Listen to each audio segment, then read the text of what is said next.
সপ্তম শ্রেণী বইয়ে আলোচিত শরীফ শরীফার গল্প বাদ দেওয়া হচ্ছে। গল্পে ব্যবহৃত ১৯টি শব্দ সমাজ ব্যবস্থার সঙ্গে সঙ্গতিপূর্ণ নয় বলে মত দিয়েছেন বিশেষজ্ঞ কমিটি। তবে হিজড়াদের নিয়ে মানবিক গল্প পাঠ্য বইয়ে সংযুক্ত করার সুপারিশ তাদের। সম্প্রতি এ সংক্রান্ত প্রতিবেদন জমা পড়েছে শিক্ষা মন্ত্রণালয়ে। শিগগিরই এ বিষয়ে চূড়ান্ত সিদ্ধান্ত।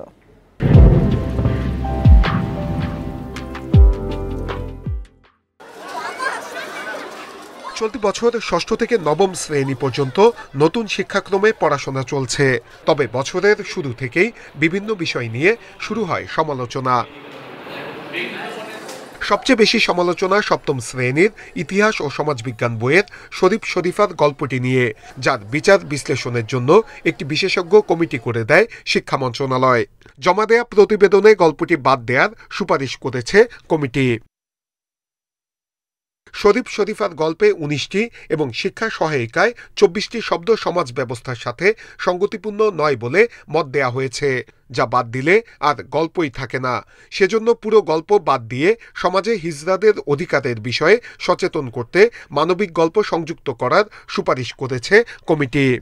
রিপোর্টটা দেওয়া হয়েছে মন্ত্রণালয় থেকে আমাকে যেভাবে নির্দেশনা দিবেন বা রিপোর্টটা যদি আমার কাছে দিয়ে দেন তখন আমি অনুযায়ী ব্যবস্থা নেব।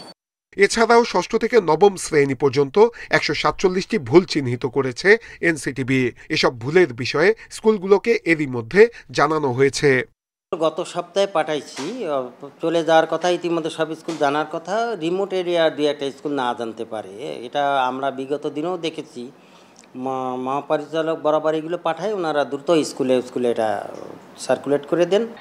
শিক্ষা গবেষকরা বলছেন, পাঠ্য বইয়ে অসঙ্গতি ও ভুল বেশি হচ্ছে। গাফিলতির সাথে জড়িতদের বিরুদ্ধে ব্যবস্থা নিতে হবে। পাঠ্যপুস্তকে প্রতিবার ভুল হচ্ছে, প্রতিবার অনেক প্রশ্ন আসছে, কিন্তু একজনকে কোনো দৃষ্টান্তমূলক পানিশমেন্ট হয়েছে? পানিশমেন্ট হয় না বলেই এই জিনিসগুলো হয়।